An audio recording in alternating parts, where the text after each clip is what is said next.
Let's come back to something else you brought up, interviewing, because, you know, a lot of people want a good career. So I don't know what we call this episode. I don't know if we call this episode what you do after facing adversity, after getting fired from a job, after, you know, how you handle that, or if we tell people like, how do you even get a career, you know? And so when you talked about the art of interviewing, you've had a lot of experience in recruiting. Talk about that a little bit, and talk about some of the aspects of what makes you quick to hire and some of the attributes you have that makes it, you know. Yeah. So there's certain elements to interviewing, preparing for an interview. So I think, you know, let's say for instance, if I was interviewing somewhere or I had an interview request, right? First thing I'm going to do is do some research on the company. Okay. You know, whether it's current news or just, you know, something on the website, right? I'm also going to look up if they have a LinkedIn in terms of the person that I'm actually going to speak with. I'm going to look them up too. Okay. I'm going to know everything about them. Yeah. You know, I might even bring something up, especially if I can relate to it. Okay. So you catch them that way, right? And then I think this is the most pivotal part when you are interviewing, because most interviews, 30 minutes to an hour, right? I always, you know, tell people like, you're probably going to get half of that time to talk. Okay. Because most interviews are going to be them talking about the role, the team, expectations, day to day, right? Right. And then they translate that into asking you about your background, right? So you're only going to get half of that time to really sell yourself. You only get one shot, especially if it's a one and done type of interview, right? So I always say what I felt like is the most effective thing is to focus what's on the job description. Because I can have every skill set, right? But if I'm in an interview and I only have 30 minutes to talk and I'm everywhere, you know, that's not going to be, you know, an effective interview. Right. I think the biggest thing is focus on why you're there.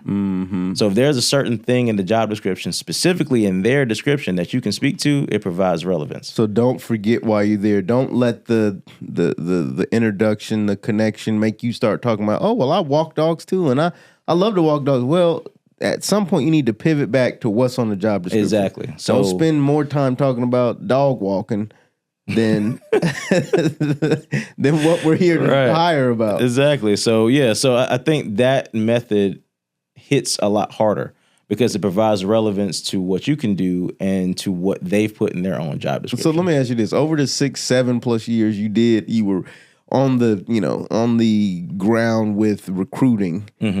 How many people would you say how many interviews do you think you've done? Just throw a number out there. Over 100. Over 100. Over 100. For sure. Yeah. Okay. For sure. Okay. Yeah. So you've done over 100. You've interviewed at least 100 people. Minimum.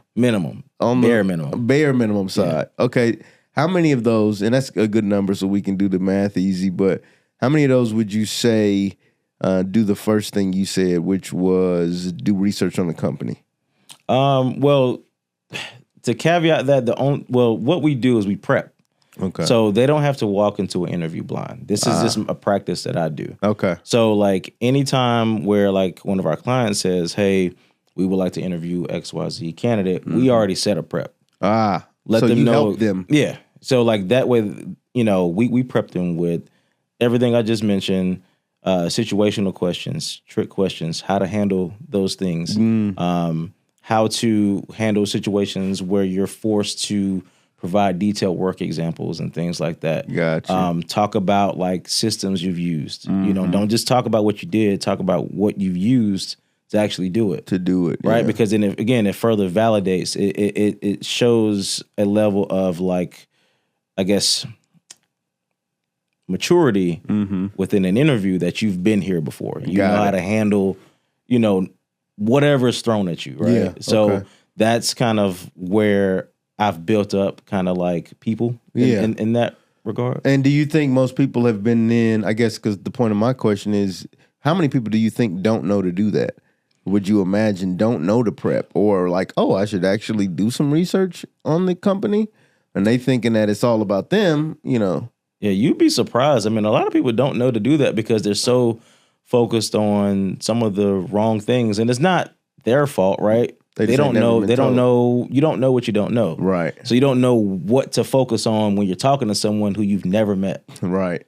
But that's where we come in because I've built a relationship with the managers and these clients and things like that. So we have intake calls. But it's pretty common across the board with all the different companies you dealt with, all the different managers, all the different people that wanted to bring people in. They appreciate the fact that you've done a little reaching on them before you talk about you want to join them. For sure. So now we don't see, like, managers don't ask that a lot, but I think the biggest thing is, good preparation.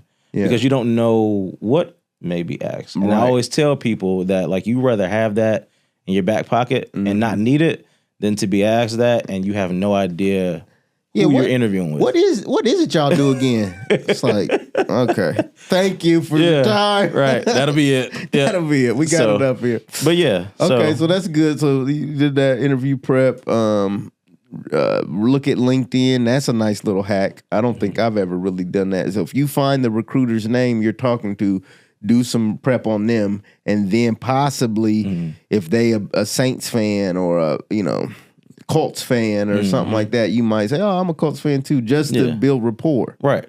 I like that as a tip and a hack. For sure. So now, I think the other thing that I do is, that is essential, is I do debriefs, where we kind of soft close before an offer is made or anything like that. I get an idea of how the person feels after they interview, right? That way I can provide that type of feedback to clients. Like, hey, this person, felt really good. They thought that your question about XYZ, it just shows that they were paying attention. And I also say, hey, like, no offers are here yet, but if you do get one, how do you feel about accepting it? Yeah. That way I can do more of we call it soft close. Okay. Before an offer actually comes, then we already know, like, okay, this person's going to accept. Yeah. Right. So then us doing just that little tweak helps us from like a relationship standpoint, because then they're going to say, well, Eddie at XYZ company, like, knows what he's doing. Like, everybody he presents is gonna, accept if we offer them the role. So I rarely run into situations where someone just doesn't accept, because the thing is that, again, with, good discernment that I feel like I've been instilled with, I can gauge, like, what makes sense and what doesn't make sense from, like, a career standpoint for people. Because you have people who, they'll interview and say, I don't know about this. Yeah, at least I'm aware of it. And that's the worst thing probably for somebody trying to hire somebody. I found somebody I like and they interviewed well, but come to find out they don't even really want the job, or they live in Kalamazoo and I need them to move, and they're like, oh, well, I'm just kind of testing the market. And it's like, so I like that. That's good wisdom. So you mentioned also trick questions. Give some ideas of when you're interviewing, like, how people, when you're preparing for a career, like, what are like trick questions where people try to throw people off a little bit? So it's two main trick questions I always say, and they're not intended on being tricky, but depending on how you answer it, it can be tricky. One of the main ones is, let's say if you are looking, or you're looking, but you're currently working, or looking, and you're not currently working. Either way, a lot of times a manager may ask you, hey, so what happened at your last job? And the reason why that's tricky is because depending on how you answer it, it can be tricky. So if you say, I didn't like Barbara in accounting, and we had it out or whatever, and you're talking negative about your last company to your potential new one, then not a good look. That might not be a good look.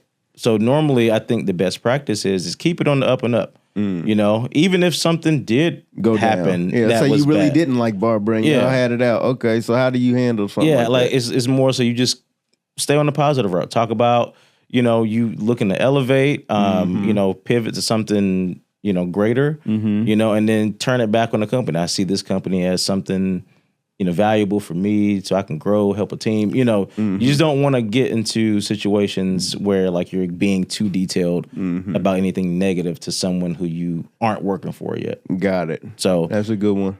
The second one is, this is pretty common, like, what are, like, pros and cons? You always, how do you tell someone that you're trying to get to hire you things you don't do well?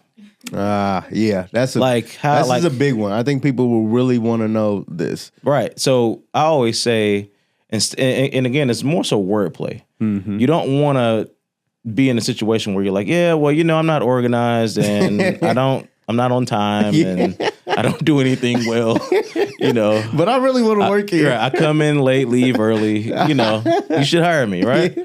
But I think the biggest thing is focus on maybe some things that you are in the process of improving. Say it that way. That way it's, okay, we're here. We might not be the greatest at this, but we are working on improving it. Right. Because in any job or anything, there's going to be situations and things you don't really do well at. Mm-hmm. But if you're focused on how you can improve, that'll go well for you more than just being pessimistic and just saying, well, I don't do anything right. Right. So those are the two main things I would say.